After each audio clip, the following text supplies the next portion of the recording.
Welcome back, depth divers. Today, we're really rolling up our sleeves. We're not just skimming the surface. We're taking a uh, truly comprehensive deep dive into a system that is, quite frankly, a biological marvel. It really is Yeah, astonishingly complex. exactly. We're talking about the intricate dance that dictates female reproductive health. A process so elegant and precise, it often feels like this hidden symphony just playing constantly in the background of daily life. A symphony is a great way to put it. Yeah. So many moving parts all working together. And our mission today for you listening is to really master this information. We want you to gain that kind of detailed knowledge, those aha moments that, the elite professionals in this field really possess. To get beyond the basics. Right. You'll walk away with quick yet really thorough insight into a foundational aspect of human biology. And we'll get into some surprising facts and practical applications too for understanding various health conditions. It's a remarkable system, definitely. When you really stop and consider the sheer number of biological players involved, the delicate timing, the constant feedback loops that keep everything, well, humming along. Yeah. It really is a testament to how finely tuned our bodies are. It's like a symphony of microscopic signals, all precisely orchestrated from the brain all the way down to the ovaries. Absolutely. And our core focus for this deep dive is to unpack exactly how that symphony works. We're looking at the intricate hypothalamic-pituitary-ovarian axis, or HPO axis. The HPO axis, yeah. The central command. And the fascinating, yet often misunderstood, physiology of ovulation and menstruation. We'll explore the specific hormones, the messengers, their nuanced actions, and those crucial feedback mechanisms that maintain this delicate yet dynamic balance. So let's get started. Where do we begin? Well, to truly grasp the elegance of female reproductive function, we have to start with the HPO axis. Think of this as the central command and control pathway. It's like a neuroendocrine superhighway that governs not just cyclical menstruation, but really every other reproductive function in the female body. What's truly fascinating here is that this entire system operates through this fine, almost conversational interaction between the hypothalamus, Deep in the brain. deep in the brain, exactly, nestled right there, and the anterior pituitary gland, which kind of hangs just below it. And these two, the hypothalamus and the pituitary, they're like the master conductors then. That's a perfect analogy. They orchestrate all the ovarian steroid secretion and, the overall ovarian function. But it's not just about the incredible feat of enabling reproduction itself.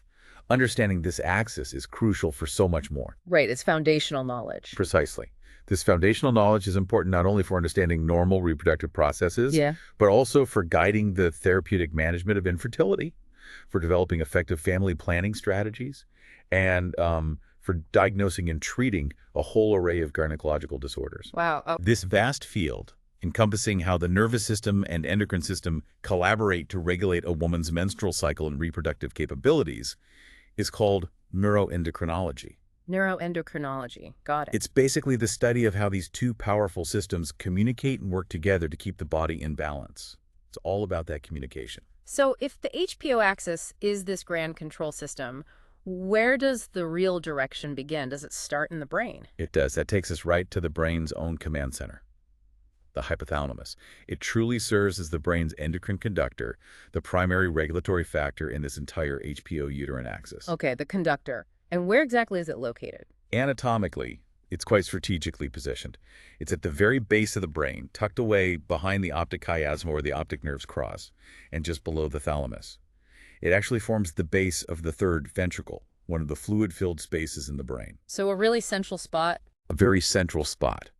And this position allows it to serve as that critical bridge, translating signals from the nervous system into hormonal messages for the endocrine system. And I read there's a particularly important part of its structure, the tuber cinerarium and the median eminence. Yes, exactly. The tuber cinerarium leads into what's known as the pituitary stalk, and the origin point of this stalk is the median eminence. This specific area is incredibly rich in both tiny capillary loops and nerve endings. Okay. This makes it a vital storage and release site for chemical signals. These signals are then precisely transferred into a special network of blood vessels called the portal circulation. Think of it like a direct express highway straight to the anterior pituitary gland. A dedicated delivery A system. dedicated delivery system, exactly.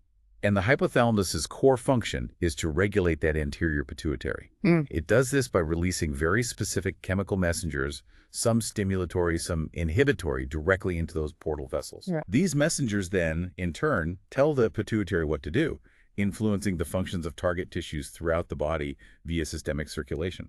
It's a beautifully organized system where the master conductor is always directing the orchestra, often with remarkable subtlety. And speaking of conductors, the star of the show from the hypothalamus is undoubtedly gonadotropin-releasing hormone, or GnRH, right? Absolutely, GnRH. It's truly a pulsatile maestro. Pulsatile maestro, I like that. And what's fascinating is that GnRH, which is actually a pretty small protein, a decayed peptide, 10 amino acids, it was only first discovered back in 1971 by Shalley and Gillen. That seems quite recent, really. It is relatively recent in the grand scheme of things.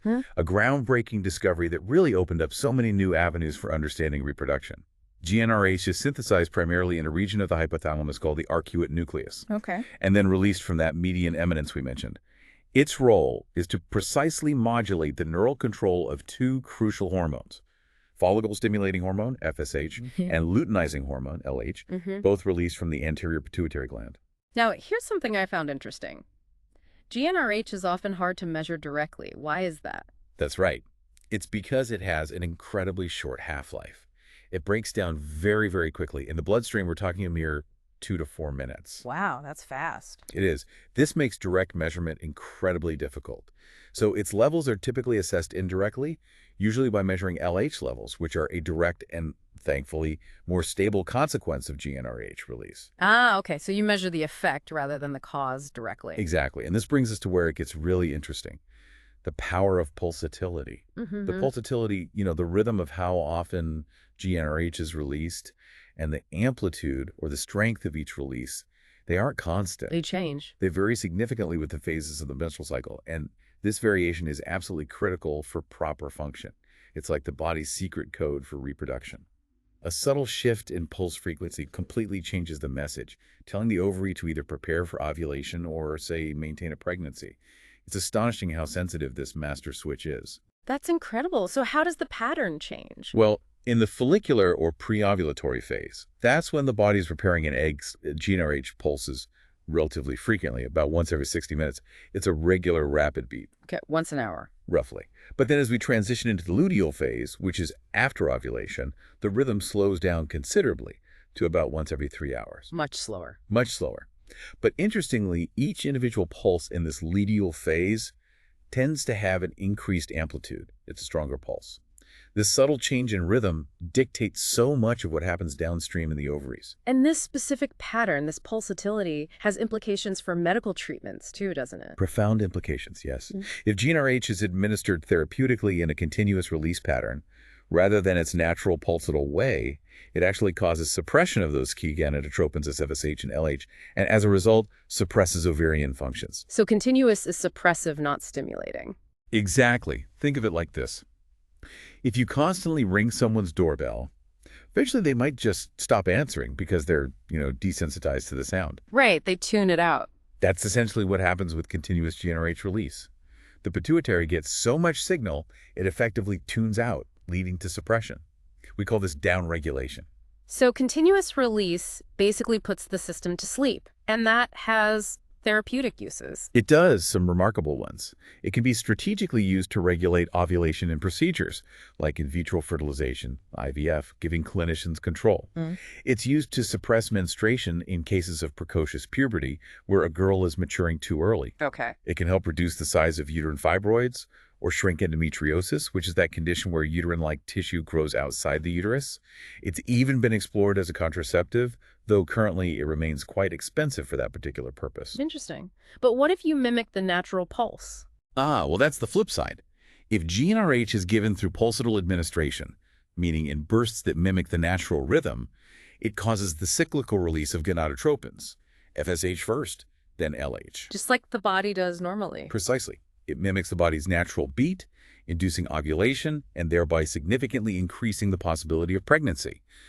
This specific therapy is applied in women experiencing anovulatory infertility, those who aren't naturally releasing an egg. So, continuous shuts it down, pulsatile turns it on. Fascinating. Now, Is GnRH the only thing the hypothalamus releases that's relevant here? Not quite. Beyond GnRH, the hypothalamus also produces other important secretions and has direct connections to different parts of the pituitary. For example, it creates prolactin inhibiting factor, or PIF. PIF, okay. And we now know that PIF is actually the neurotransmitter dopamine. As its name suggests, dopamine actively inhibits prolactin release from the pituitary. Which makes sense because prolactin is for milk production, right? Correct. And this is particularly evident during late pregnancy and lactation. When PIF or dopamine levels are naturally low or absent, it leads to a high secretion of prolactin, which is precisely what initiates and maintains milk production for lactation. Okay. The hypothalamus is also responsible for secreting other crucial factors that play diverse roles in the body's overall endocrine balance, things like thyrotropin-releasing factor, TRF, corticotropin-releasing factor, CRF, insulin-like growth factor, and a melanocyte-releasing factor.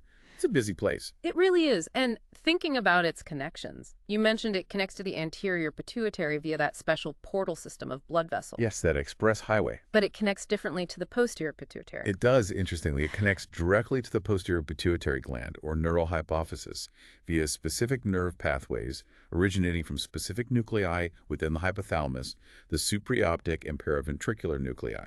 So one uses blood vessels, the other uses nerves. Exactly. This anatomical difference reflects different modes of hormonal release and action. One using a vascular highway for widespread distribution, the other a direct neural link for more targeted release. Now, the hypothalamus isn't operating in a vacuum, is it? It's influenced by other things. Definitely not. It's highly influenced by both external and internal modulators. Higher cortical centers in the brain, particularly the temporal lobe, play a significant role. So emotions and stress come into play. Absolutely. This is why emotional upsets, severe stress, or even major life changes are well known to either stimulate or depress the HPO axis, often leading to noticeable disturbances in menstrual cycles. It's a very real connection. That makes perfect sense. Stress really can throw things off balance. And the system also uses feedback loops, right, to regulate itself. Yes, it's a constant conversation, a sophisticated self-regulating system that constantly adjusts hormone levels through complex feedback loops, both positive and negative. What kinds of loops are there? Well, there are long loops where the ovarian hormones themselves, like estrogen and progesterone, travel all the way back up to both the pituitary and the hypothalamus. Sending a message back. Exactly. Providing crucial information about the body's current state. This tells the brain and pituitary whether to ramp up or slow down hormone production. Then there's a short loop, which is a direct feedback from the anterior pituitary gland back up to the hypothalamus. Okay. And fascinatingly, an ultra-short loop exists within the hypothalamus itself, where increased GnRH secretion actually suppresses its own synthesis. Wow, it tells itself to slow down. It's like a built-in dimmer switch, yeah. A self-correction mechanism to prevent overproduction.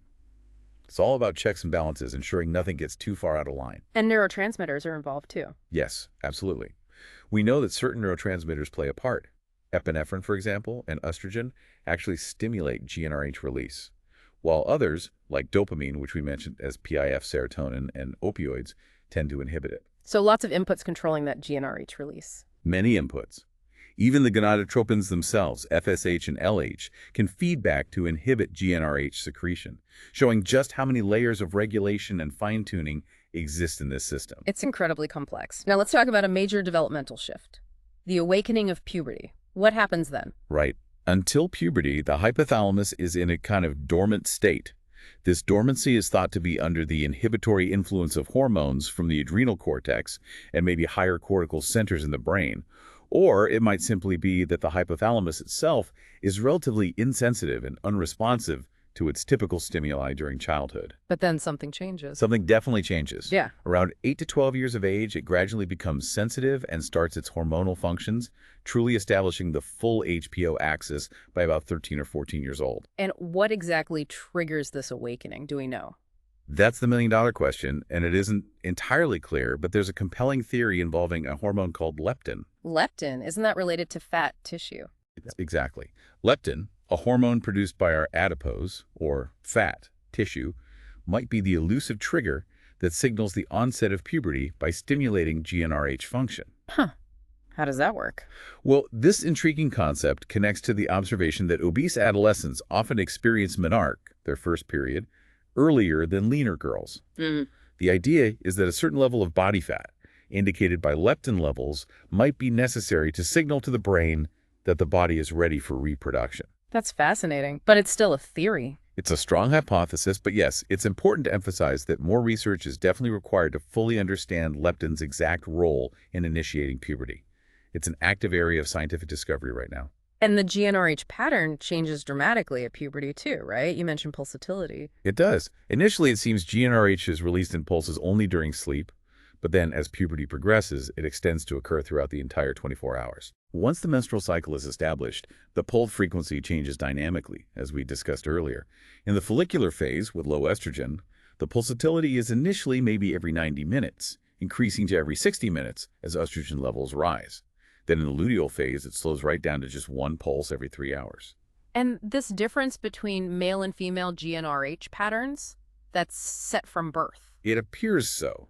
The hypothalamus is actually sexually differentiated at birth, influenced by the hormonal environment very early on, possibly even in utero. This leads to the continuous GnRH secretion pattern typically seen in males, contrasting sharply with the essential pulsatile pattern observed in females. Wow. There's even a fascinating animal study in rats showing that if you administer testosterone to a female rat right at birth, it causes continuous GnRH secretion in her later life. It essentially alters the hormonal function to a more male-like type. That highlights the profound and lasting impact of that early hormonal environment, doesn't it? It really does on the developing brain and its subsequent reproductive control. Okay, so building on that understanding of GnRH, these synthetic GnRH analogs, they've become important medical tools. Hugely important. Yeah. Yes.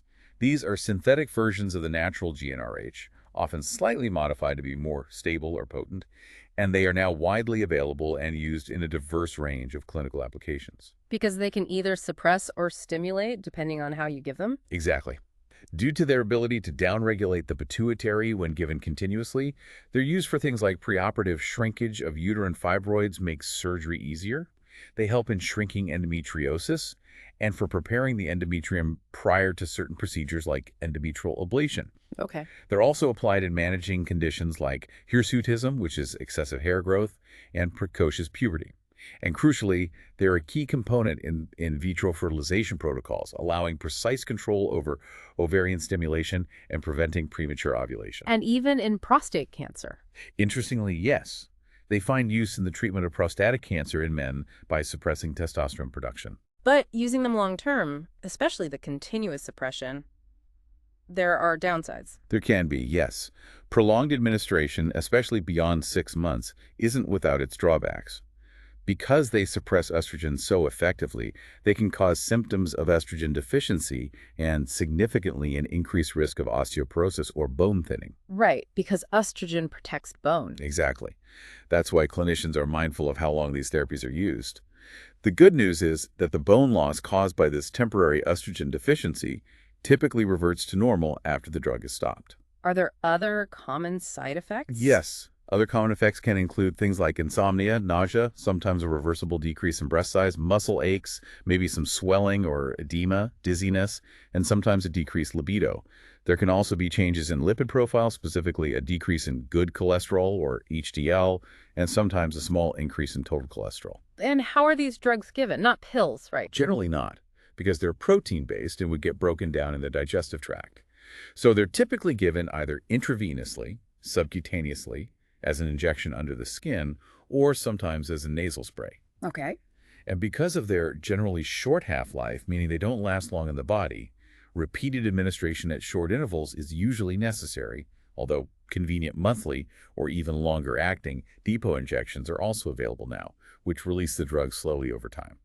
Can you give some examples? Sure. Specific examples of these GnRH agonists include drugs like neferlin, buserelin, goserelin, leuprolide, and triptorelin. There are also GnRH antagonists, which work slightly differently by directly blocking the GnRH receptors on the pituitary. These are also used particularly in specific downregulation protocols in IVF to prevent a premature LH surge in ovulation. Okay, so that covers the hypothalamus and its signals. Moving downstream in our control system, receiving those critical signals, that takes us to the pituitary gland. Exactly. The pituitary gland, which is truly the gonadotropin hub, it's responsible for releasing the hormones that directly stimulate the ovaries. This tiny gland nestled securely in a bony cavity at the base of your brain called the sella turcica. The sella turcica, right. It's a real powerhouse, secreting critical hormones that control a multitude of bodily functions, not just reproduction. And it has two main parts. It does.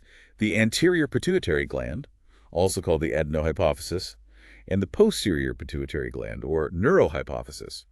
And interestingly, these two lobes have entirely independent embryonic origins. They develop separately during gestation. That's amazing. Different origins, same structure. Well, same location, forming one functional unit. This is a fantastic example of different parts of the body with distinct developmental paths coming together cohesively. So for reproduction, we're mostly focused on the anterior pituitary. Primarily, yes. The anterior pituitary gland specifically is our hormone factory for reproduction. It's composed of different cell types, including what are called chromophobe or parent cells, and then two main types of chromophil cells, the eosinophil or alpha cells and the basophil or beta cells. And which ones make the key hormones for the ovaries? It's these beta cells that are critical for our discussion today, as they secrete the gonadotropins that directly control ovarian function and the menstrual cycles. These include FSH and LH. They also secrete thyroid-stimulating hormone, TSH, and adrenocorticotropic hormone, ACTH, which controls the adrenal cortex. Okay. And these hormones, FSH and LH, they're complex proteins. They are. Each of these hormones is a complex protein called a glycoprotein, meaning it has a sugar component attached. They have two parts, or subunits, an alpha fraction and a beta fraction. While the alpha fraction is quite similar across several pituitary hormones like FSH, LH, TSH, and even HCG, it's the beta fraction that's unique and gives each hormone its specific biological action. Ah, so the beta part determines the function. Let's start with follicle-stimulating hormone, or FSH. The name sounds descriptive. It is. FSH is truly the follicle initiator. It's one of those glycoproteins secreted by the beta cells. Its key role is exactly what its name suggests. It controls the ripening, the development of the primordial follicles in the ovary, getting them ready for potential ovulation. So it wakes them up. It wakes them up and helps them grow, yeah. And in conjunction with LH, it also plays a vital role in activating the secretion of estrogen from those growing follicles. And its levels change during the cycle. They do. Its cyclical activity is fascinating. FSH levels start to build up as menstrual bleeding ceases, reaching a peak around the middle of the follicular phase, maybe day 7 or so. Then it gradually declines towards ovulation, partly due to negative feedback from rising estrogen and inhibin. Interestingly, it often shows another small peak just after ovulation, which might be a result of the temporary dip in estrogen levels right after the egg is released. And if FSH levels are too low? Clinically, if FSH levels are too low, it can lead to defective follicle growth. The follicles just don't develop properly. This can result in irregular cycles or even a short or ineffective corpus luteal phase later in the cycle. How is FSH regulated? It's regulated by a few things. GnRH, from the hypothalamus, stimulates its release, of course. But then rising estrogen levels from the growing follicles suppress FSH secretion through that negative feedback mechanism we talked about. Another hormone called inhibin B, also produced by the follicles, specifically suppresses FSH2.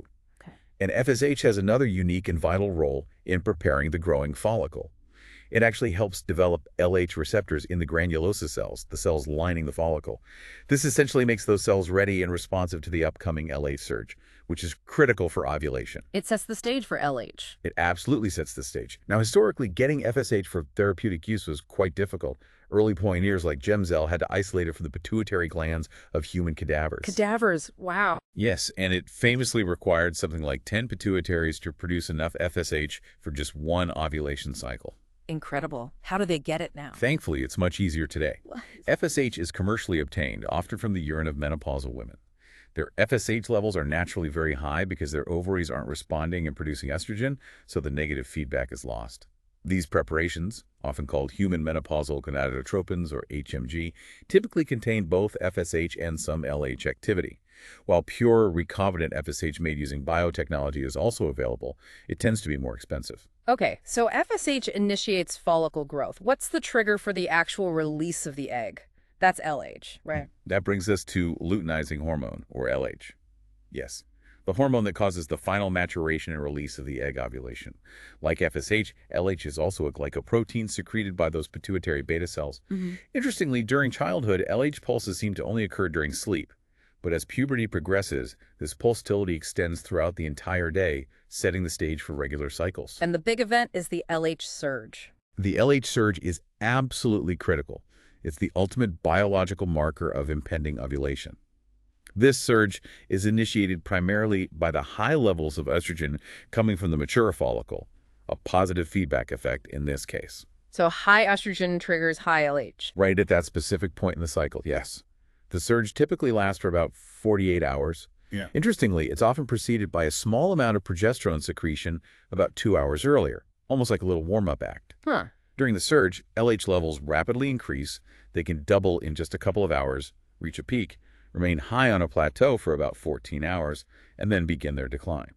Progesterone secretion then typically begins in earnest about 34 hours after the LH peak. And the timing relative to ovulation is key. Incredibly key.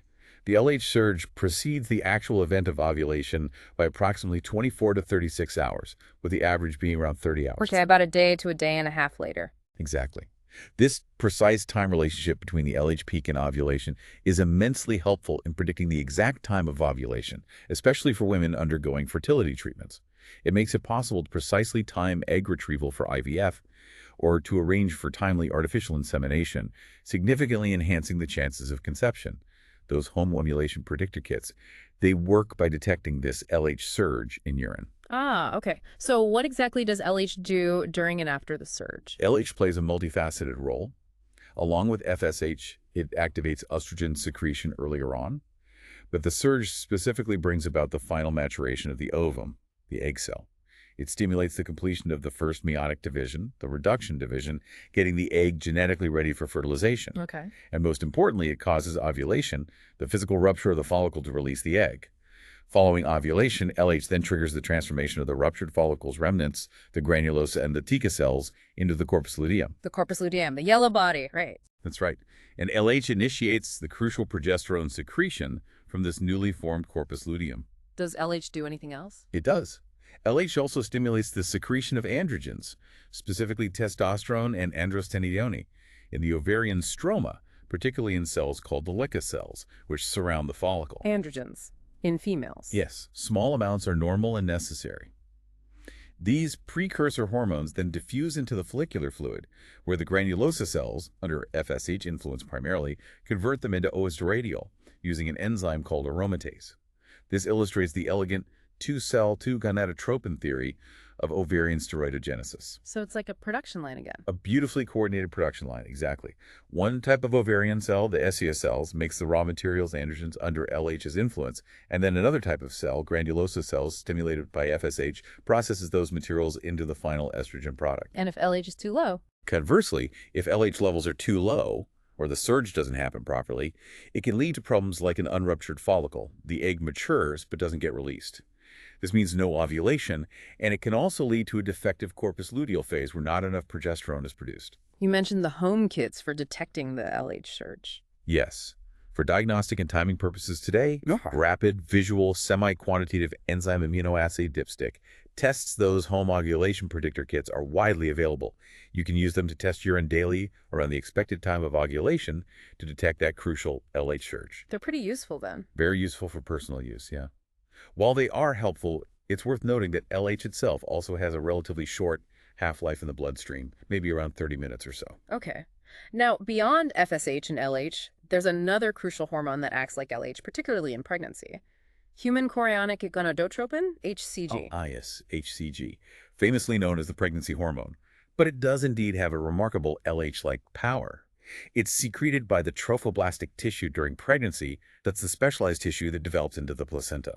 And it mimics LH. It possesses a strong luteinizing action, very similar to LH. It essentially takes over the job of LH in early pregnancy to maintain the corpus luteum and its progesterone production until the placenta can make enough progesterone itself. And because it acts like LH, it's used therapeutically. Exactly. HCG is available in injectable form and is therapeutically used in cases of anovulatory infertility, often given after FSH stimulation to mimic the natural LH surge and trigger ovulation. It's a key part of IVF protocols for the same reason final egg maturation and release. It can also be used sometimes for supporting a potentially insufficient corpus luteum and historically even in managing certain types of recurrent miscarriages, though that's more debated now. How is it structured compared to LH? Like FSH and LH, HCG is also a glycoprotein with alpha and beta fractions, or subunits. While the alpha fraction is virtually identical to the alpha subunit of LH, FSH, and TSH, it's the beta fraction of HCG that is unique and specific to chorionic tissue. Ah, and that's why pregnancy tests look for the beta HCG. Precisely. That unique beta subunit is what makes pregnancy tests specific for detecting pregnancy. Where does the HCG used in medicine come from? Commercially, HCG is traditionally obtained by purifying it from the urine of pregnant women, which is a readily available source. Okay. Clinically, elevated levels of HCG are seen not only in pregnancy, but can also be indicative of certain conditions like trophoblastic tumors, like molar pregnancies or choriocarcinoma, and even some rare ovarian tumors, serving as important diagnostic markers in those cases. Has technology changed how we get HCG? Yes, advances in biotechnology have also brought us recombinant HCG, which is produced in the lab using genetic engineering. It's now available and generally has fewer injection side effects compared to the urine-derived HCG. For context, a standard dose might be something like 250 micrograms of recombinant HCG, which is biologically equivalent to about 5,000 international units of the traditional urine-derived HCG. Good to know. Okay, next up on the pituitary list is prolactin. You mentioned it earlier. It's mostly about lactation, but not entirely. Not entirely, no. Prolactin is indeed much more than just about lactation. It's a protein hormone, a polypeptide of 198 amino acids secreted by different cells in the anterior pituitary, the alpha cells, or lactotrophs. It has a half-life of about 30 minutes. And while its primary action is enabling lactation. Right, that's its main job. But prolactin also has a significant suppressive effect on the pituitary-ovarian axis, on the HPO axis itself. How does that manifest? Well, this is why patients with hyperprolactinemia, which just means elevated prolactin levels, may experience reproductive issues like amenorrhea, a complete absence of menstruation, or oligomenorrhea, infrequent menstruation. Why does that happen? It happens primarily because the high prolactin levels interfere with the normal pulsatile release of GnRH from the hypothalamus, which in turn disrupts FSH and especially LH secretion, leading to anovulatory cycles where ovulation doesn't occur. And this amenorrhea or oligomenorrhea can occur with or without galactorrhea, which is that inappropriate milk production or discharge from the breasts. Okay, what are considered normal versus high levels? Normal prolactin levels are generally around 25 nanograms per milliliter, though reference ranges can vary slightly between labs. Levels elevated up to about 100 ng/ml are typically indicative of functional hyperprolactinemia, perhaps due to stress, medications, or other causes.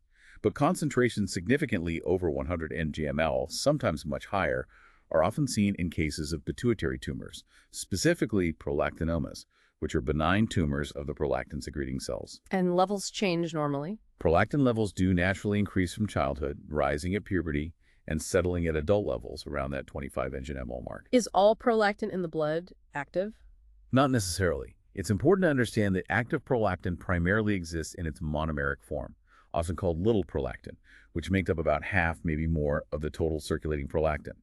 There are also larger, less biologically active forms, dimeric and multimeric forms, sometimes called big prolactin or macroprolactin, which have negligible biological activity but can sometimes interfere with assays, leading to falsely high readings. How is prolactin normally controlled? Normally, prolactin release is kept in check. It's under inhibitory control by that hypothalamic prolactin inhibiting factor, PIF, which, as we said, is primarily dopamine.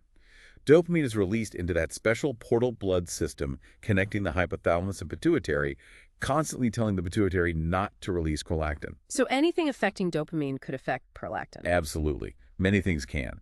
Factors that are known to naturally raise prolactin levels include sleep, stress, physical exercise, nipple stimulation, like during breastfeeding, certain foods, and hormones like thyroid-releasing hormone, TRH. Stress-related hormones like beta-endorphin, serotonin, and even estrogen can stimulate prolactin release to some extent. Does it fluctuate much during a normal cycle? Interestingly, unlike FSH and LH, which have very dramatic cyclical changes, prolactin levels don't fluctuate significantly during the normal menstrual cycle itself. And a key point you mentioned earlier was its effect on LH versus FSH. Yes. A key insight is that prolactin primarily suppresses LH production and pulsatility, but it does not seem to significantly affect FSH secretion quite as much. This means that in cases of hyperprolactinemia, you'll often see a decreased LH to FSH ratio, which can be a helpful diagnostic clue. Okay. And while we're on the pituitary, are there other hormones that interact with this whole system? Yes, it's worth a quick mention that other endocrine players definitely participate in female endocrinological functions, influencing the hypothalamus and anterior pituitary. These include things like growth hormone, insulin-like growth factor, IGF, epidermal growth factor, EGF, hormones from the adrenal cortex like cortisol, and importantly, TSH, thyroid-stimulating hormone. How does TSH fit in?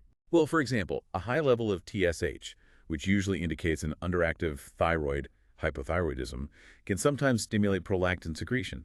This happens because the hormone that tells the pituitary to make TSH, GnRH from the hypothalamus, can also weakly stimulate prolactin release. So hypothyroidism can, in turn, lead to hyperprolactinemia and subsequent ovulatory and menstrual dysfunction. It's all interconnected. Wow. Any others? Also, things like interleukin-1, which is a type of immune signaling molecule called a cytokine, has been shown to have some anti-gonadotropic activity. It might play a role in preventing the proper luteinization of granulosa cells after ovulation, perhaps during inflammation or infection. Fascinating links between systems. Now, what about the posterior pituitary gland, the neurohypophysis? Right. The posterior pituitary acts more like a direct release depot for hormones that are actually produced elsewhere, specifically in the hypothalamus. Unlike the anterior pituitary, which makes its own hormones, two crucial hormones, oxytocin and vasopressin, are formed in the hypothalamus, travel down nerve fibers extending through the pituitary stalk, and are released directly from the posterior pituitary into the bloodstream for systemic circulation.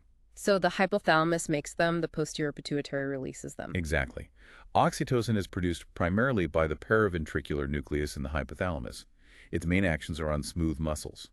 In the uterus, it causes powerful contractions that are vital for controlling bleeding after childbirth in the third stage of labor, and also for inducing or enhancing labor pains during the first and second stages of delivery.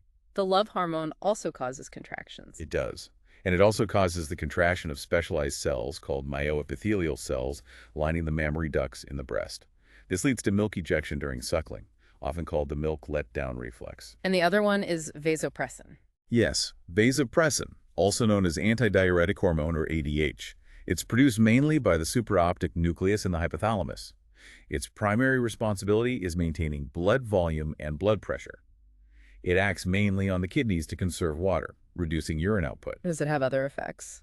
It's worth noting that both oxytocin and vasopressin, although they have distinct primary roles, can have some overlapping effects, especially when administered in larger therapeutic quantities.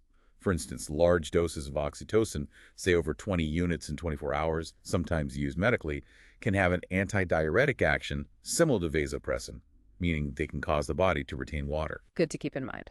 Okay. Now let's transition from the brain and pituitary down to the target organs themselves. Right. The ovaries. These are the steroid powerhouses, right? Absolutely. The ovaries are where the primary female sex hormones are produced.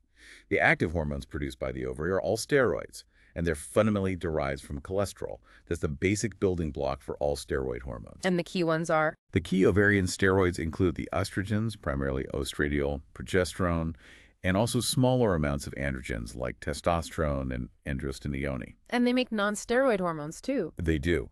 Beyond steroids, the ovaries also secrete other important non-steroid hormones, such as relaxin and inhibin, which play crucial regulatory roles in the cycle and in pregnancy. And their production is cyclical, tied to the menstrual cycle. Critically so. Estrogen is primarily produced during the follicular phase when an egg is maturing inside a follicle, while progesterone takes center stage during the luteal phase after ovulation has occurred and the corpus luteum has formed. Let's start with estrogen, often called the feminizing force. That's a good description. Natural estrogens are a specific type of steroid known as C18 steroids. The main sources, as we've touched on, are the oca and granulosa cells of the developing Graafian follicles before ovulation, and then the corpus luteum after ovulation. The adrenal cortex also serves as a secondary source, producing much smaller amounts. The primary and most potent estrogen secreted by the ovaries is oestradiol. And once it's in the blood, it doesn't just float freely. No, it's mostly bound to proteins. About 30% is bound loosely to a common blood protein called albumin, and a significant 69% is bound more tightly to a specific carrier protein called sex hormone binding globulin, or SHBG. So only 1% is free. That's right.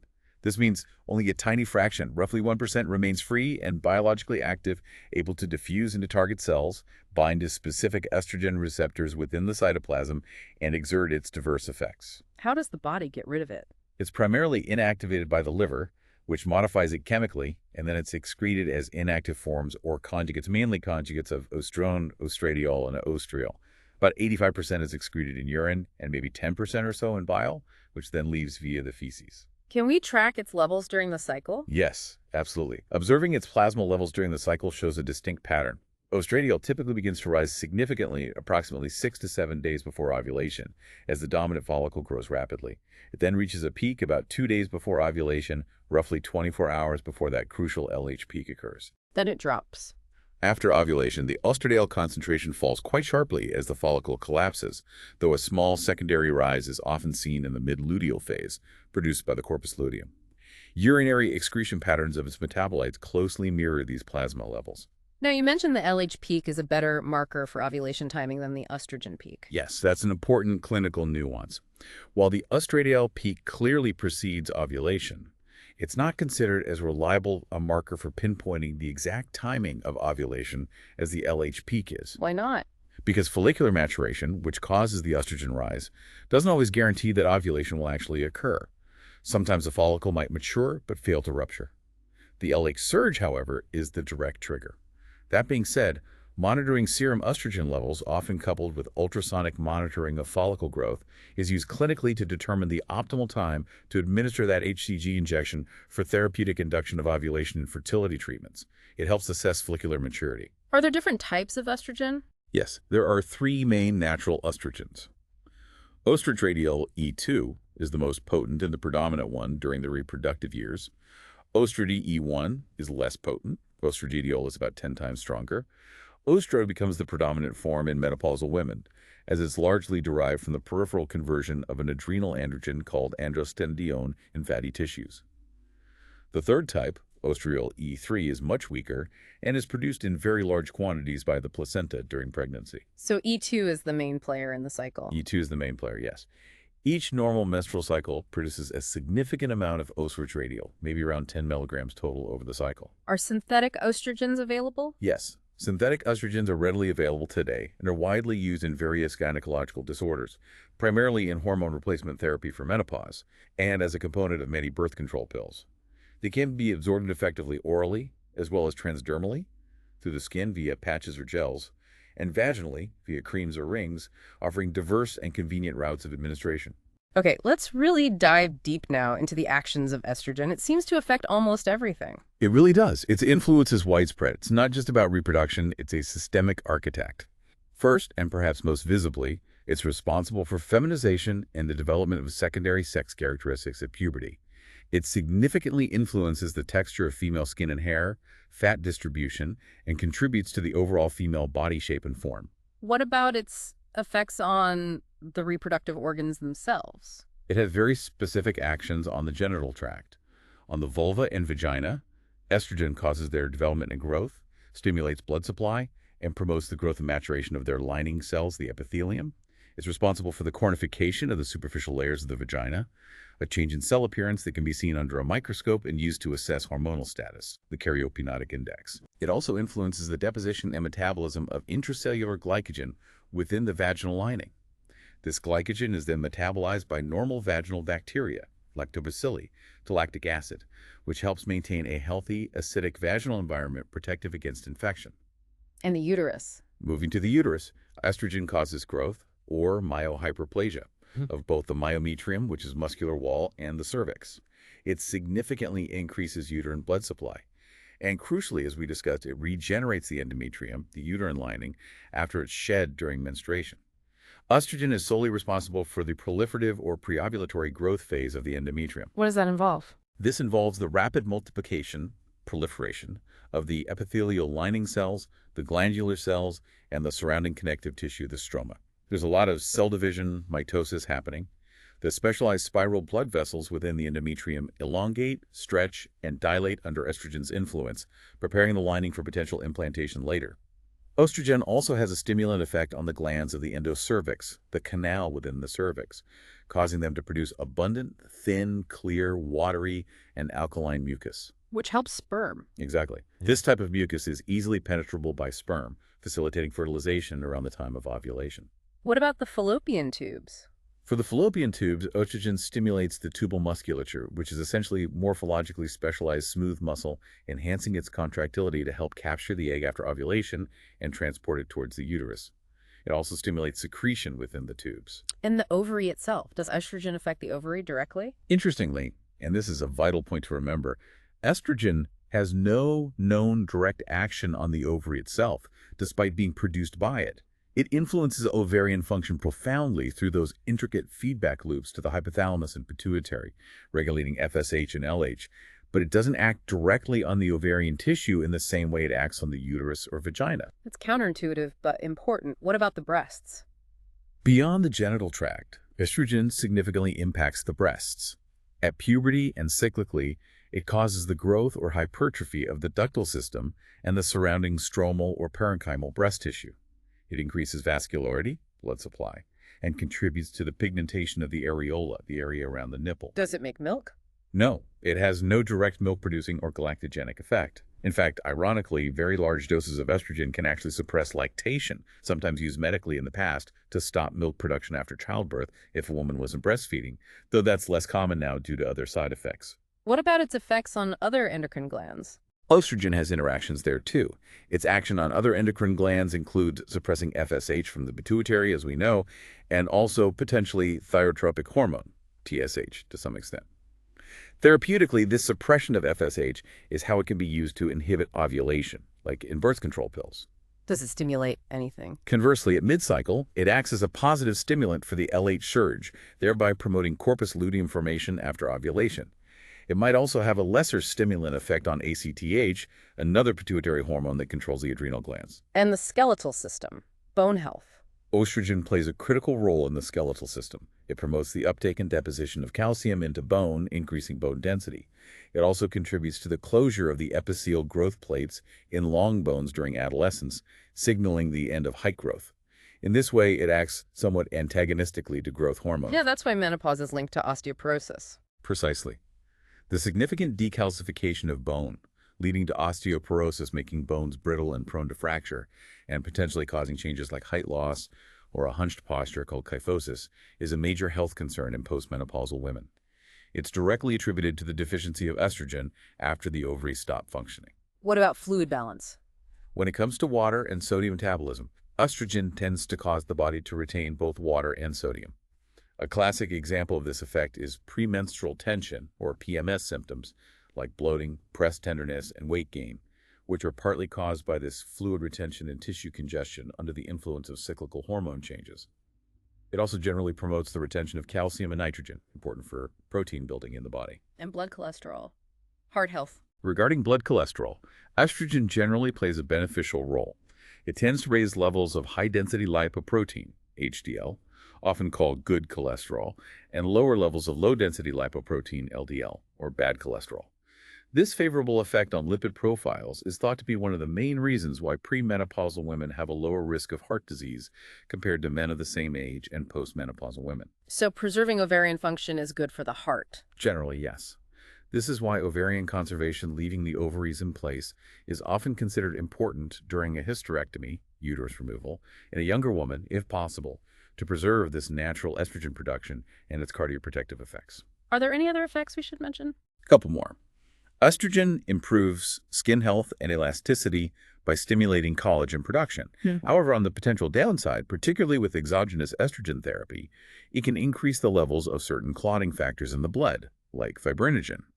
This can slightly increase the risk of thromboembolism, blood clots forming in veins like DVT, or traveling to the lungs, pulmonary embolism. This is a major potential side effect to be aware of. Okay. And lastly, it also increases the production of that sex hormone-binding globulin, SHBG, by the liver, which, as we discussed, binds up sex hormones and can impact the amount of free active hormone available to tissues. Wow, estrogen really does a lot. Now let's turn our attention to its partner hormone, progesterone, often called the pregnancy sustainer and endometrial transformer. That's a very apt description, yes. Progesterone is the other primary ovarian steroid hormone, essential for establishing and maintaining pregnancy. Its main source is the corpus luteum, that structure that forms in the ovary from the ruptured follicle after ovulation. Does it come from anywhere else? A very small amount, maybe 2 to 3 milligrams per day, is also derived from the adrenal gland, mainly during the first half of the cycle, the proliferative phase. Progesterone is actually an important intermediary step in the synthesis of adrenal corticosteroid hormones like cortisol. However, this extra-ovarian source of progesterone has very little, if any, significant biological action on its own in terms of reproductive function. The corpus luteum is the key player. And its levels rise after ovulation. Exactly. Progesterone's plasma level begins to rise only after ovulation has occurred, as the corpus luteum forms and starts production. It reaches a peak level in the middle of the luteal phase, typically about 7 days after ovulation, around day 21 of a 28-day cycle. And what triggers menstruation? Its subsequent decline, as the corpus luteum naturally degenerates towards the end of the cycle if pregnancy doesn't occur, is the precise hormonal signal that triggers the shedding of the uterine lining menstruation. What about in an anovulatory cycle? Good question. In an anovulatory cycle, where ovulation does not happen, no corpus luteum forms, so progesterone production remains negligible. Only that small adrenal amount is present. In such cases, menstruation, when it occurs, is usually triggered by a fall in estrogen levels instead, estrogen withdrawal bleeding, rather than progesterone withdrawal. But if pregnancy does occur... Then it's a different story. If pregnancy occurs, the developing embryo produces HCG, which, as we know, acts like LH, and signals the corpus luteum to persist and even enlarge. The corpus luteum then continues to secrete high levels of progesterone, supported initially by HCG. This sustained high level of progesterone is absolutely essential for maintaining the uterine lining, preventing menstruation, and leading to the amenorrhea, or absence of periods, that's characteristic of early pregnancy. Later on, the placenta takes over progesterone production. How is progesterone handled by the body? Excretion, binding. It's metabolized primarily in the liver and excreted in the urine, mainly as a specific metabolite called pregnenolone. Measuring this metabolite in urine used to be a common way to confirm that ovulation had occurred. In the bloodstream, progesterone is primarily bound to proteins, about 80% to albumin, and perhaps up to 20% to corticosteroid-binding globulin, CBG, also known as transcortin. Like estrogen, only the small unbound fraction is biologically active. How much is produced daily? Daily production of progesterone by the corpus luteum in the luteal phase is quite substantial, ranging from 20 to 40 milligrams per day. Correspondingly, the daily urine excretion of its main metabolite, pregnenolone, is typically 3 to 6 milligrams during this phase. Is there a level that indicates a problem? Clinically, a mid-luteal phase serum progesterone level below a certain threshold, the exact number can vary, but often levels less than, say, 10-15 ndml are considered potentially inadequate, is often used as a key indicator suggesting a corpus luteal phase defect, LPD, or ovulatory dysfunction. It implies the corpus luteum isn't producing enough progesterone to properly support the endometrium or a potential early pregnancy. How are levels measured now? For assay methods, sensitive radioimmunoassays or similar immunoassays are now standard for measuring plasma progesterone levels, particularly in infertility investigations, to confirm ovulation and assess luteal function. And with the development of enzyme immunoassay technology, convenient home dipstick tests are also available that can estimate urinary pregnenolone levels, providing an easy way for women to get an indication if ovulation has likely occurred. Salivary progesterone levels can also sometimes be estimated. Then synthetic versions are available. Yes, absolutely. For therapeutic uses, several synthetic progesterones, which are generally referred to as progestogens or progestins, are widely available commercially. They are used in hormone replacement therapy, various forms of contraception, treatment of menstrual disorders, endometriosis, and supporting early pregnancy in some cases. Okay, let's do the deep dive into progesterone's actions. What does it do? Its actions are diverse and absolutely foundational to the reproductive process, especially pregnancy. Its most well-known and critical action is on the endometrium. After the lining has been built up by estrogen, progesterone causes profound changes: secretory hypertrophy and decidual formation. What does that mean exactly? It means it transforms the proliferative lining into a secretory lining. The glands become highly coiled and tortuous, and they start secreting glycogen and mucus. The stromal cells swell and change, becoming decidual cells.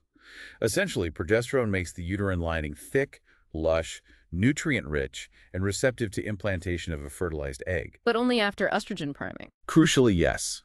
This vital effect only occurs if the endometrium has been previously primed with estrogen. Why? Because estrogen is responsible for producing the progesterone receptors within the endometrial cells. Without receptors, progesterone can't exert its effects. Estrogen basically unlocks the door for progesterone. Makes sense. And it's essential for pregnancy. Absolutely essential for the continuation of pregnancy, particularly in the early stages when it's secreted by the corpus luteum and later when the placenta takes over production. It helps maintain uterine quiescence, preventing contractions that could expel the pregnancy. What about the uterine muscle itself? On the uterus, progestogens, like estrogen, cause some myohyperplasia, growth of the muscle wall. But importantly, they tend to increase the strength or tone of uterine muscle while diminishing the frequency of spontaneous uterine contractions. This relaxation effect is critical for maintaining pregnancy. And the fallopian tubes. For the fallopian tubes, progestogens also cause some growth, hyperplasia of their muscular lining. They might make peristaltic contractions more powerful initially to aid in egg transport, and they also increase the secretion by the tubal mucous membrane, potentially nourishing the early embryo. The cervix. At the cervix, progesterone causes hypertrophy and, very importantly, makes the cervical mucus thick, tenacious, opaque, and viscous. This forms a mucus plug that effectively seals off the uterus, making the internal opening more competent and helping to hold the pregnancy to term by creating a protective barrier against ascending infection. It's the opposite effect of estrogen on mucus. What about the vagina? In the vagina, during early pregnancy, the progesterone influence contributes to the characteristic bluish or violet color, Tadwick sign, due to increased venous congestion. Under progesterone's dominance, the vaginal epithelial cells fail to mature and cornify as much as they do under estrogen. Instead, they appear more typically intermediate and basophilic under the microscope, with fairly large nuclei and folded edges. The karyokinetics index falls significantly, below 10%. And the breasts. On the breasts, progestogens work synergistically with estrogen.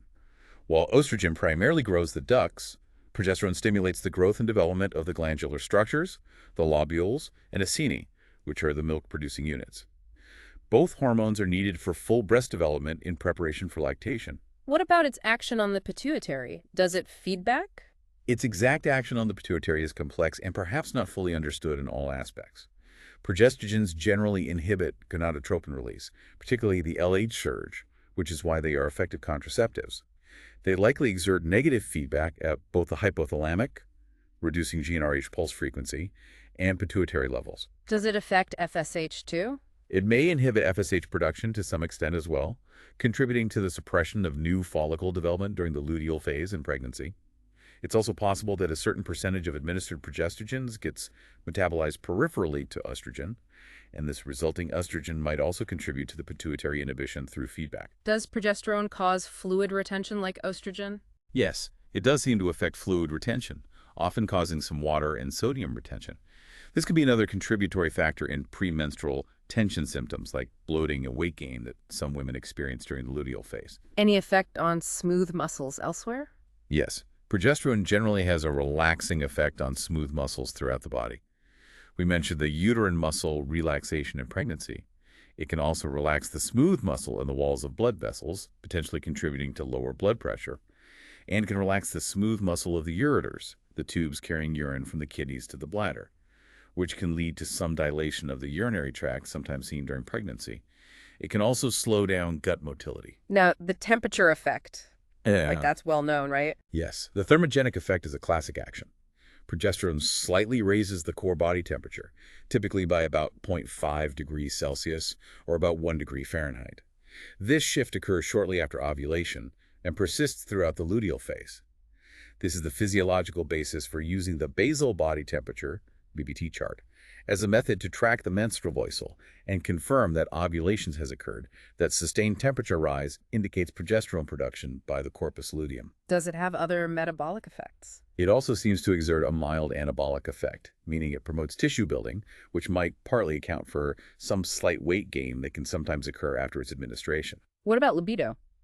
Effects on libido are variable and probably complex. Diminution of libido occurs infrequently as a direct effect of progesterone or progestogens, although individual experiences can differ. And the risk of virilization you mentioned. Yes, The issue of potential virilization is important, particularly with some older synthetic progestogens.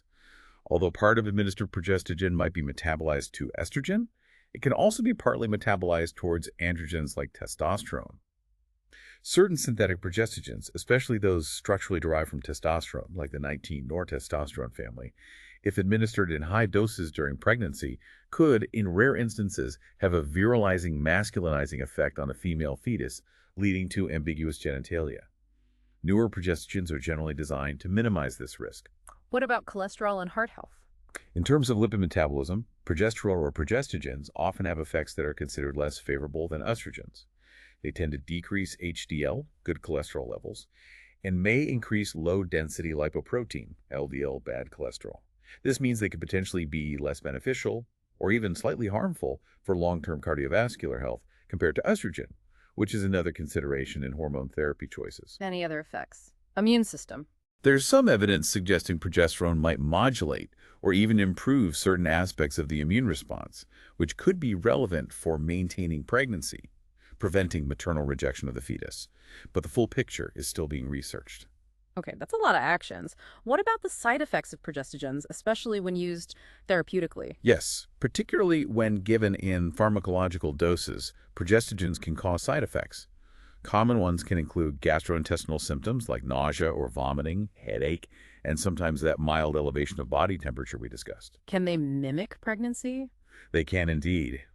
Many symptoms of a pseudopregnancy state may be observed, including water retention leading to bloating or edema, breast enlargement and tenderness, and sometimes moderate uterine enlargement, all mimicking changes seen in early pregnancy due to the high progesterone levels. And the more serious risks? Virilism, as we mentioned, has been reported historically with some older synthetic progestogens, particularly the 19-nortestosterone derivatives.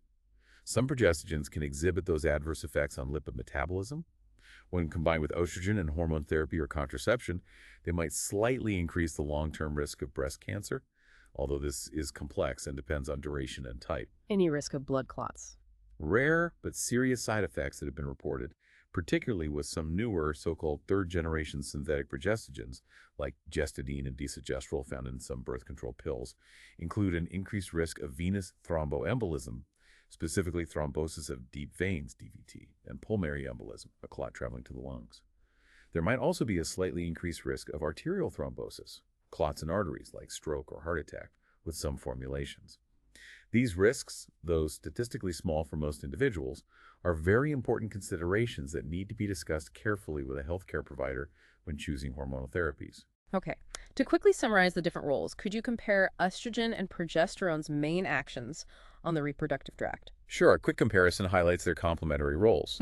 On the breasts, estrogen primarily drives ductal and stromal growth, while progesterone focuses on alveolar glandular growth. In the vagina, estrogen leads to mature superficial cells, high cornification, while progesterone results in more intermediate cells containing glycogen, low cornification. Cervical mucus. For the cervix, estrogen produces abundant, thin, watery, stretchy, alkaline, and easily penetrable mucus, facilitating sperm entry. Progesterone creates the opposite: thick, tenacious, viscous, opaque, acidic, and impenetrable mucus, forming a barrier. Uterus and endometrium. On the uterus muscle, myometrium, both cause some growth, myohyperplasia, but on the endometrium, oestrogen builds the proliferative lining, while progesterone transforms it into the secretory lining, ready for implantation. Tubes and ovaries. In the fallopian tubes, estrogen stimulates secretion and perhaps early motility, while progesterone seems more involved in later, possibly stronger, peristaltic movements and also secretion. And crucially, for the ovary itself, remember, neither estrogen nor progesterone has any significant direct action on ovarian tissue function, despite being produced there. Their influence is all indirect via feedback. That's a great summary of the dynamic duo. Now, our deep dive wouldn't be complete without looking at other key ovarian factors and hormones that contribute to this whole picture. What else is made in the ovary? Right, beyond the major steroids, there are other important players. First, there's relaxin. This is a water-soluble protein hormone, not a steroid. And what does relaxin do? It's thought to be secreted primarily by the corpus luteum in the ovary, especially during pregnancy. As its name suggests, its key role seems to be relaxing connective tissue.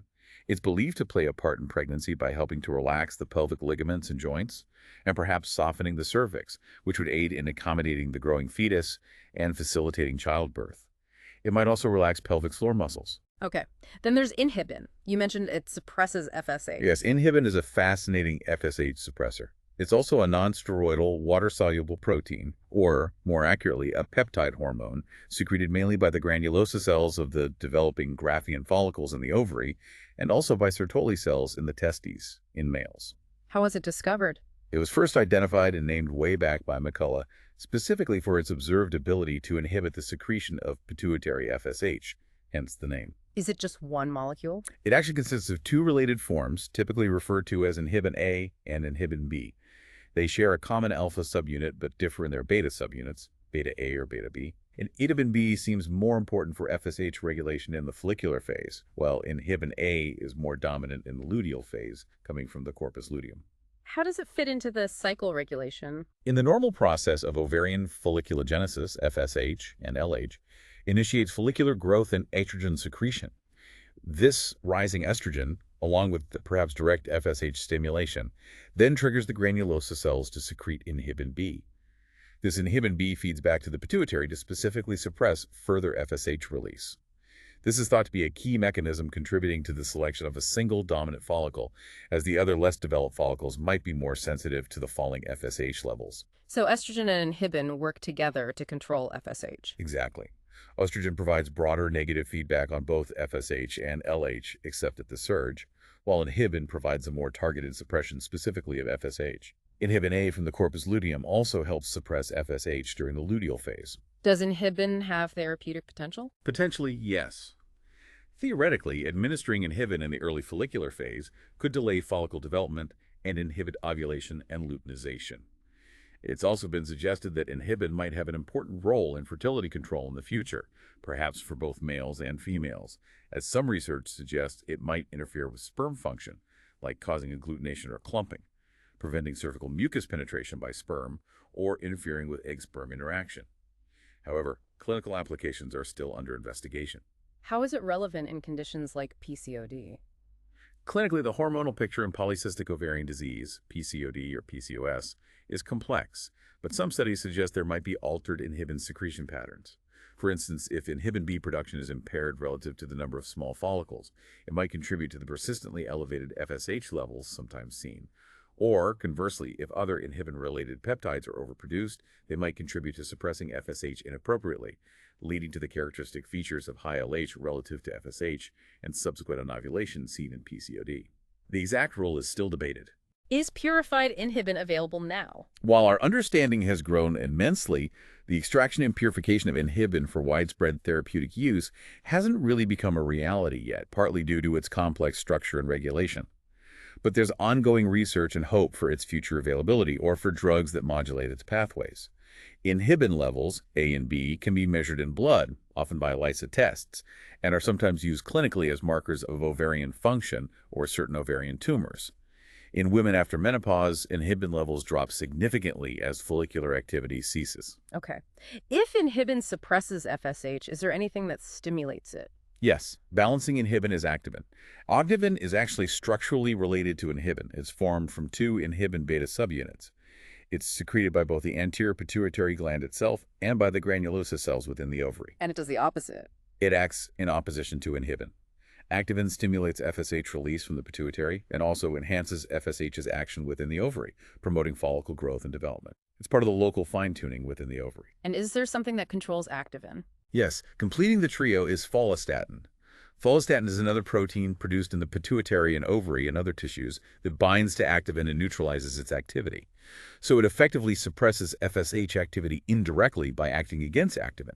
You have this intricate local interplay. Inhibin directly suppresses FSH, activin stimulates FSH, and follistatin suppresses activin. It's another layer of incredibly precise control. Wow, it gets more complex the deeper you go. Now, what about a hormone that's become really important recently as a marker for fertility? Anti-Mullerian hormone, or AMH. Ah, yes, AMH. It has gained significant attention and clinical use in recent years. AMH is another peptide hormone, technically a member of the transforming growth factor beta, TGFS superfamily, like inhibin and activin. It's secreted by specific cells in the gonads. by Sertoli cells in the testes in males, and crucially for our discussion by the granulosa cells of small growing ovarian follicles in females. What does it do in males? Mullerian sounds familiar. It does. In males, AMH plays a critical role during fetal development. It starts to be secreted quite early, from around the 7th week of intrauterine life, and continues until puberty. Its essential function is to cause the regression or inhibition of the Mullerian ducts, the structures that would otherwise develop into the female internal reproductive organs, uterus, fallopian tubes, upper vagina. Its absence or malfunction in the male fetus can lead to a condition called persistent Mullerian duct syndrome, a form of intersex condition or hermaphroditism. So it ensures male internal development. What about in females? In females, AMH is secreted by the granulosa cells of ovarian follicles, but specifically from the smaller preantral and small antral follicles, basically, the follicles that are in the early stages of growth, before they become large and dominant or dependent on FSH. It seems to play a role in regulating the recruitment of primordial follicles into the growing pool and modulating the sensitivity of follicles to FSH, helping in follicular development and potentially oocyte maturation. Why is it such a good marker of ovarian reserve? Its clinical significance comes from the fact that its levels in the blood appear to correlate directly with the size of the remaining pool of these small growing follicles. Since this pool reflects the overall number of eggs remaining in the ovaries, AMH provides a relatively reliable indicator of a woman's ovarian reserve, her remaining egg supply, or reproductive potential. How are the levels interpreted? Generally, a higher AMH level suggests a larger ovarian reserve, while a lower level suggests a diminished reserve. For example, a level below a certain threshold, often around 1 ng/ml, though labs vary, indicates poor ovarian reserve, which is crucial information for fertility counseling, predicting response to IVF stimulation and family planning. What about high levels? Conversely, very high levels, often above a certain upper limit, perhaps 3.5 ng/ml and sometimes much higher, even 10 ng/ml, are frequently seen in women with polycystic ovarian disease, PCOD-PCOS. This reflects the presence of a large number of small antral follicles characteristic of that condition. Very high levels might also predict an increased risk of ovarian hyperstimulation syndrome, OHSS, during IVF treatment. So it relates to puberty and menopause, too. Yes, AMH levels are very low before puberty, rise during adolescence, peak in the mid-20s, and then gradually decline with age, becoming undetectable around menopause. Its levels are therefore related to the timing of puberty, fertility potential, and the onset of menopause, premature or normal.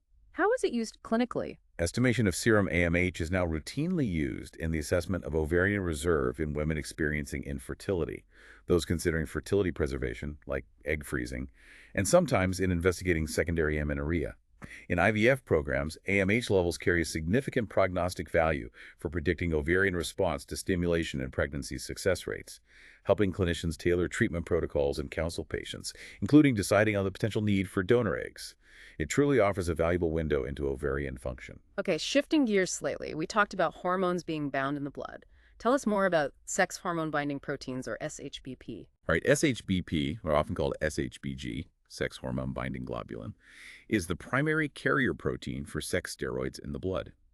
These proteins are glycoproteins secreted mainly by the liver. And their job is to transport hormones. Their main function is to bind tightly to circulating androgens, like testosterone and dihydrotestosterone, and estrogens, primarily oestradiol. As we noted earlier, most of these hormones in the bloodstream are bound to SHBG, or more loosely to albumin, and remain in an inactive state while bound. So only the free hormone matters. Generally, yes. It's typically only the small fraction, maybe 1 to 2% of these hormones that is free or unbound or loosely bound to albumin that is considered biologically active, meaning it can actually diffuse into target tissues, bind to receptors, and exert its hormonal effects.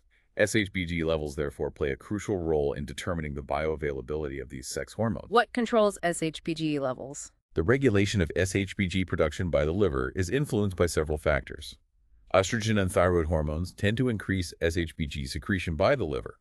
This means higher levels of these hormones lead to more binding protein, which then binds up more sex hormones, effectively reducing the free active fraction of androgens and estrogens. What decreases it? On the other hand, androgens like testosterone and insulin typically lower SHBG levels. Lower SHBG means less binding, which could potentially increase the free active fraction of these hormones, particularly androgens. Conditions like obesity and insulin resistance are often associated with lower SHBG levels, which can contribute to signs of androgen excess in women, like hirsutism. So SHBG itself is another important layer of regulation that determines how much active hormone is actually available to the body's tissues. Fascinating. Finally, let's discuss testosterone and other androgens in females. We know ovaries make some. Yes, it's important to remember that androgens, often thought of as male hormones, play essential physiological roles in females too, albeit at much lower concentrations than in males. Roughly half, maybe 50% of a woman's circulating testosterone comes directly from her ovaries, with the other half originating from the peripheral conversion of precursor androgens produced by the adrenal glands. Which parts of the ovary make them? Within the ovary, it's primarily the stromal tissue and the diademia cells surrounding the follicles that secrete androgenic products. The main ones are testosterone itself, and also precursor androgens like dihydroepiandrosterone, DHEA, and very importantly, androstenedione. And androstenedione can become estrogen. Exactly. Androstenedione serves as a key precursor. It can be converted into testosterone, but it can also be converted into estrone, E1, in peripheral tissues, particularly in adipose fat tissue, via the aromatase enzyme.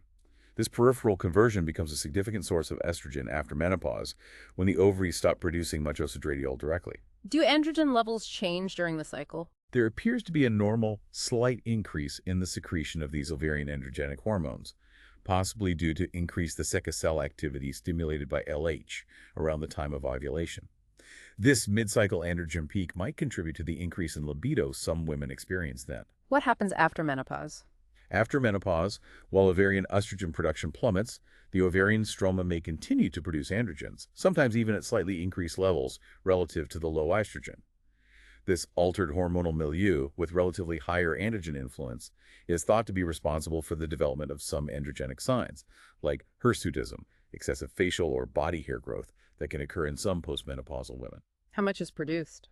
In terms of levels, the total daily production of testosterone in a woman is quite small, around 0.2 to 0.3 milligrams, leading to plasma levels typically in the range of 0.2 to 0.8 nanograms per milliliter (GmL), much lower than male levels.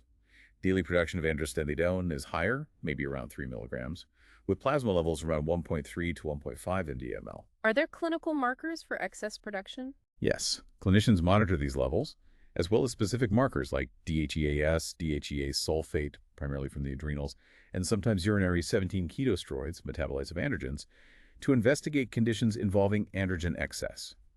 For example, significantly elevated DHEAS, say, over 5 to 7 millicgmL, strongly suggests an adrenal source of excess androgens, possibly adrenal hyperplasia or a tumor. Very high testosterone might point toward an ovarian source, like certain tumors or severe PCOS. Normal 17-ketosteroid levels are typically 5-15 milligrams in 24 hours. Levels much higher than 20-25 milligram might also indicate adrenal issues. And androgens are bound too. Yes, similar to estrogens, a significant portion of circulating androgens, maybe 80-85%, are bound tightly to SHBG, and another 10-15% are bound more loosely to albumin. Leaving only 1-2% free. Exactly. This leaves only that tiny 1-2% fraction of free testosterone as biologically active. This free testosterone can then act at peripheral target tissues, like hair follicles or sebaceous glands in the skin. Often it needs to be converted locally into an even more potent androgen called dihydrotestosterone, DHT, by an enzyme called 5-alpha reductase to exert its maximal effects, for example, promoting hair growth, contributing to acne. And what happens if androgen levels are too high or given therapeutically? Clinically, administration of androgens to women, or conditions leading to significant androgen excess, can disrupt normal ovarian function. It can cause follicular atresia, meaning the developing follicles degenerate prematurely, and lead to anovulation and menstrual irregularities. Okay, we've covered the hormones in incredible detail. Let's put it all together now and discuss the physiology of menstruation itself, how this whole hormonal symphony leads to the monthly cycle. Absolutely. It all connects back beautifully to what we've been discussing. The precise rhythmic communication of the HPO axis directly controls the activity within the endometrium, the uterine lining, leading to the observable monthly cycle of menstruation. And the endometrial phases are perfectly timed with the ovarian hormones. Perfectly coordinated. The proliferative phase of the endometrium, the first half of the cycle after menstruation, represents the oestrogenic part. It is initiated and controlled solely by the rising levels of estrogen coming from the developing ovarian follicles. Estrogen is responsible for regenerating and building up the endometrial lining after it was shed. And the second half? Then we have the secretory phase, after ovulation. This phase is controlled primarily by progesterone, secreted by the corpus luteum. But crucially, as we emphasized, progesterone's transformative effect on the endometrium is only achieved after the lining has been adequately prepared or sensitized by prior estrogen exposure. Why? Because estrogen produces the necessary progesterone receptors. It's a fantastic example of biological preparation and timing. And this whole potential for cycles starts way back. It does. It's amazing to think that at birth, a female's ovaries are already populated with her entire lifetime complement of eggs, estimated to be 1 to 2 million, all nestled within tiny primordial follicles in a dormant state. But most don't make it. No, the vast majority undergo a natural process of degeneration called atresia throughout childhood and even during the reproductive years. By the time a woman reaches reproductive age, puberty, only about 300,000 to 400,000 of these primordial follicles remain. And out of those, only about 400 or 500 will actually mature and ovulate over her entire reproductive lifetime. And puberty kicks it all off. Right. Then comes puberty. The awakening of the hypothalamus and the initiation of that pulsatile GnRH secretion triggers the entire HPO uterine axis, thereby establishing the regular menstrual cycles we've been discussing. So walk us through the sequence in a typical cycle. GnRH starts it. Okay. Pulsatile GnRH from the hypothalamus stimulates the anterior pituitary to secrete FSH and LH. In the early follicular phase, FSH is the dominant influence. It stimulates the growth and development of a small group or cohort of primordial follicles, prompting them to mature into primary, then secondary, and eventually antral or Graafian follicles, those fluid-filled structures that house the maturing eggs. But only one usually wins. Initially, multiple follicles might start growing in both ovaries each cycle, responding to the FSH signal. However, through a complex selection process that involves competition for FSH of local signaling factors, like inhibin and activin, typically only one follicle becomes dominant by the mid-follicular phase. This dominant Graafian follicle outpaces the others, ripens to full maturity, and is destined to ovulate, while the other developing follicles in that cohort become atretic, meaning they degenerate and are reabsorbed. And this dominant follicle makes estrogen. Yes, this dominant Graafian follicle, under the combined influence of FSH and also a small but crucial amount of LH acting on the Tetica cells, becomes a potent factory, secreting large amounts of 17-beta-estradiol into the bloodstream. And this rising estradiol does several things. It has several critical functions at this stage. Firstly, as we know, it produces those proliferative changes in the endometrium, thickening the uterine lining in preparation for potential pregnancy. Secondly, it stimulates the follicle's granulosa cells to secrete inhibin B, which suppresses FSH. Exactly. Inhibin B then feeds back to the pituitary, helping to inhibit further FSH secretion. This helps ensure that only the dominant follicle, which is less dependent on FSH by now, continues to thrive, while suppressing the growth of competing follicles. Thirdly, this high level of estrogen, paradoxically, switches from negative to positive feedback at the pituitary and possibly hypothalamus, stimulating the pituitary to release that massive surge of LH. And estrogen also makes the follicle responsive to LH. Yes. Earlier FSH action induced LH receptors on the granulosa cells, and the high estrogen further enhances sensitivity, ensuring the follicle is ready for the LH surge's signal. Inhibin, produced by the Graafian follicle under estrogenic effect, also contributes indirectly to the relative fall in FSH and rise in LH sensitivity, completing this intricate feedback dance that culminates in ovulation. So the estrogen peak comes first, then the LH peak. Correct. The maximum peak of estrogen secretion generally occurs about 24-48 hours before ovulation. The LH peak, which is a direct trigger for the final events, occurs about 24-36 hours before ovulation. And what does LH do after its peak? What are its functions then? The LH surge has several crucial immediate functions. It stimulates the maturing oocyte within the dominant follicle to complete its first meiotic division. It triggers enzymatic changes in the follicle wall, leading to its rupture ovulation. And following ovulation, it initiates the transformation of the remaining follicular cells, granulosa and the Tetica cells, into the corpus luteum. And starts progesterone production. And stimulates the corpus luteum to begin secreting progesterone, along with continued, though lower, levels of estrogen.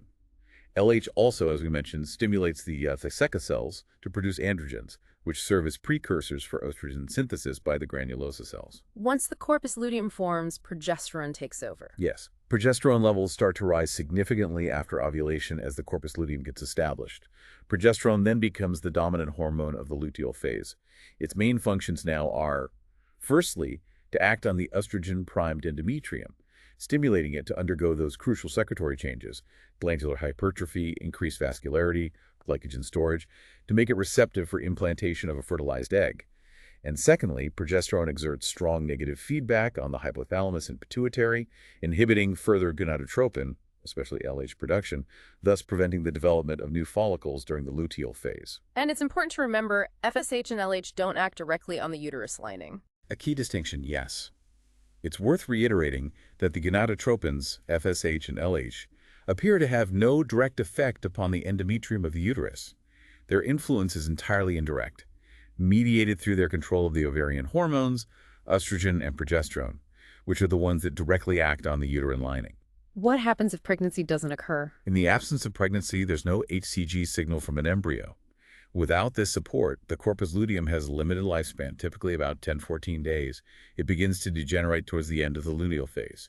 As it degenerates, its production of both progesterone and estrogen declines sharply. And this drop triggers menstruation. This fall in hormone levels, particularly the withdrawal of progesterone support, is the proximate trigger that leads to the breakdown and shedding of the uterine lining menstruation.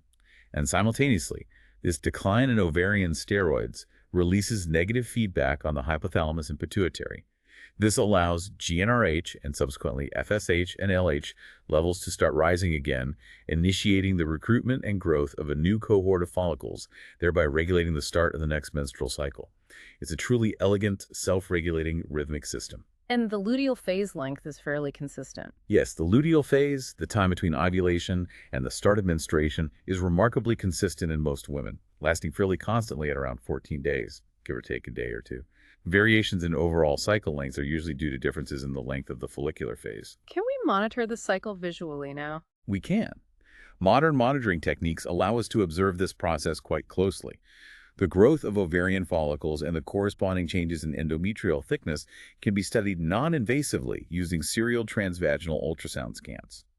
And hormone levels, estrogen, LH, and mid-luteal progesterone, can also be conveniently and rapidly measured in blood or urine using laboratory assays like immunoassays, providing precise insights into the cycle's progression and function.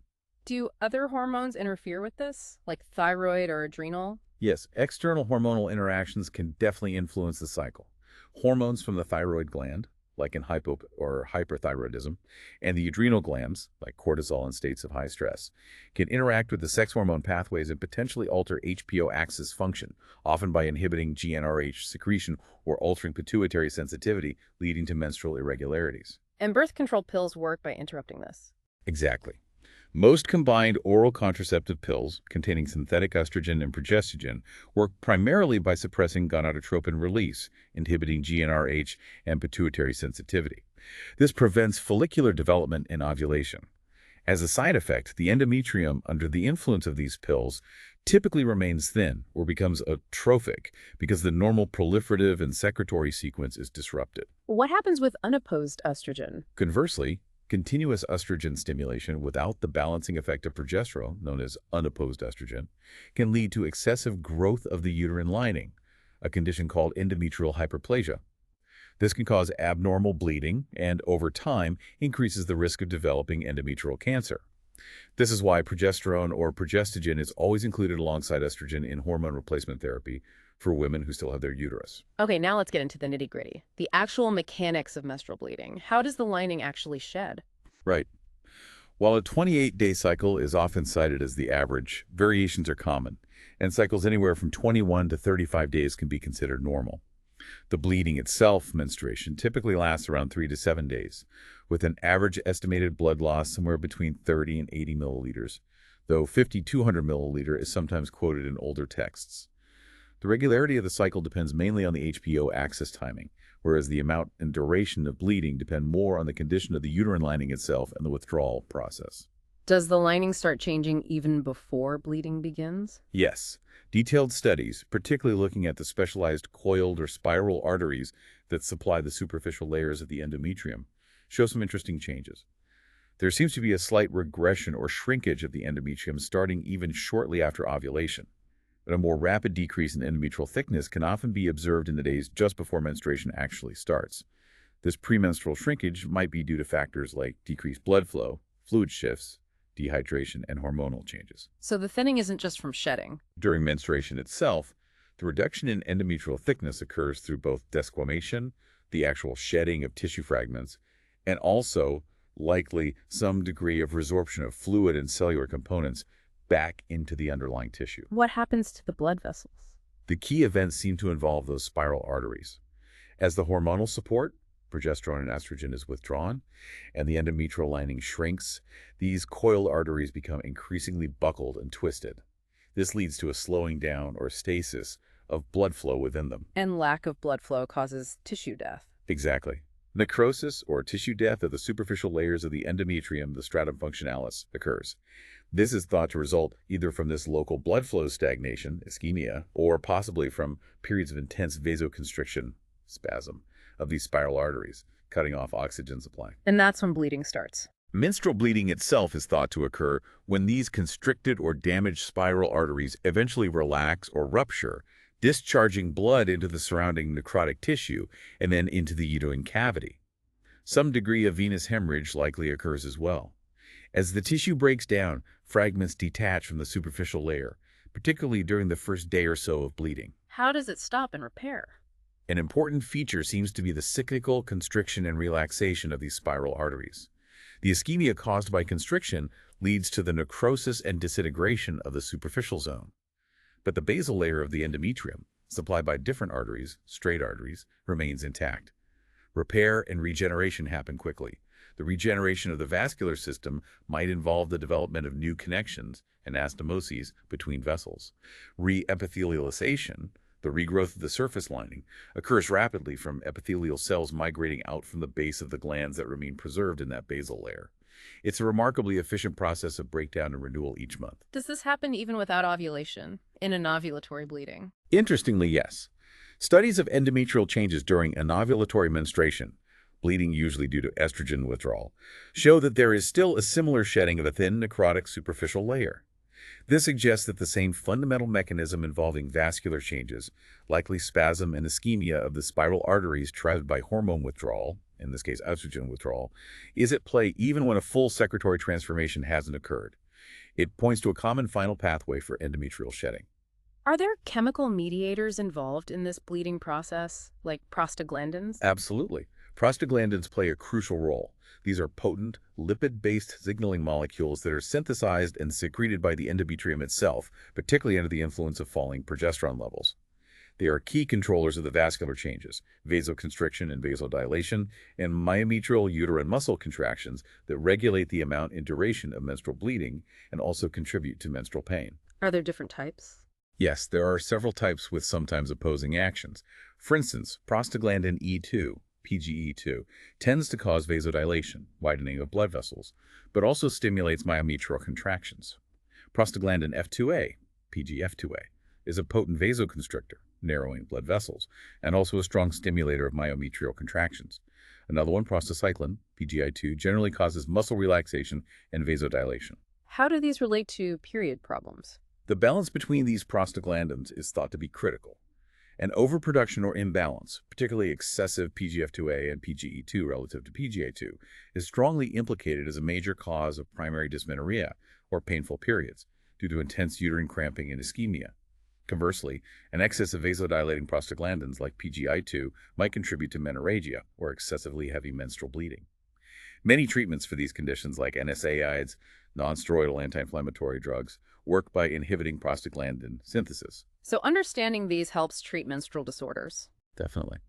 And advances in imaging like improved high-resolution ultrasound and the use of color Doppler to study blood flow within the endometrium have greatly enhanced our understanding and diagnosis of various menstrual disorders related to endometrial structure and vascular function. Okay, this has been incredibly thorough on the cycle itself. Now let's shift our gaze from the intricacies of menstruation to something truly cutting-edge and almost futuristic. The potential use of menstrual fluid in stem cell therapy. This sounds amazing. It is a fascinating and rapidly developing area, yes, a glimpse into the potential future of regenerative medicine. First, maybe just a quick reminder for our listeners, what exactly are stem cells? Sure. Stem cells are those incredible, unspecialized master cells in our body. They're famous for their unique ability to do two things: self-renew, make more copies of themselves, and differentiate, meaning they can transform into virtually any other type of specialized cell in the body, like heart cells, nerve cells, bone cells, skin cells, you name it. This potential is what offers immense promise for repairing or replacing damaged tissues. They're like blank slates that can become anything. Essentially, yes, they are blank, but hold the potential to take up almost any function.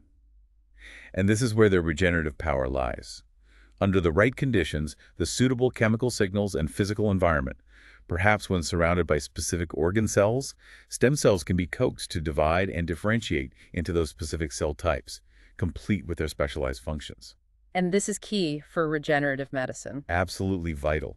Stem cells are at the heart of regenerative medicine, which aims to develop therapies for degenerative, chronic, and currently life-threatening diseases where tissue damage is central. We're talking about potential future treatments for conditions like Alzheimer's disease, atherosclerosis, diabetes, heart disease, liver disease, bowel disease, Parkinson's disease, spinal cord injury, rheumatoid arthritis. The list is long and growing. Where do scientists normally get stem cells from? Traditionally, the main sources of stem cells for research and therapy have included bone marrow, which contains hematopoietic stem cells for blood and immune systems, and also mesenchymal stem cells, embryos, pluripotent embryonic stem cells, though ethically controversial, amniotic fluid, and umbilical cord blood, which is rich in hematopoietic and mesenchymal stem cells. Each source has its own advantages, disadvantages, and ethical considerations. But now, menstrual fluid is a source. Exactly. This is the exciting new discovery that could potentially revolutionize the field, or at least provide a valuable new resource. Menstrual fluid itself is now recognized as a novel and remarkably easily accessible source of valuable stem cells. What kind of stem cells are found in it? Research has shown that menstrual fluid contains several types of cells with stem cell properties, particularly mesenchymal stem cells, MSCs. These MSCs are multipotent, meaning they can differentiate into various cell types like bone, cartilage, fat, and muscle.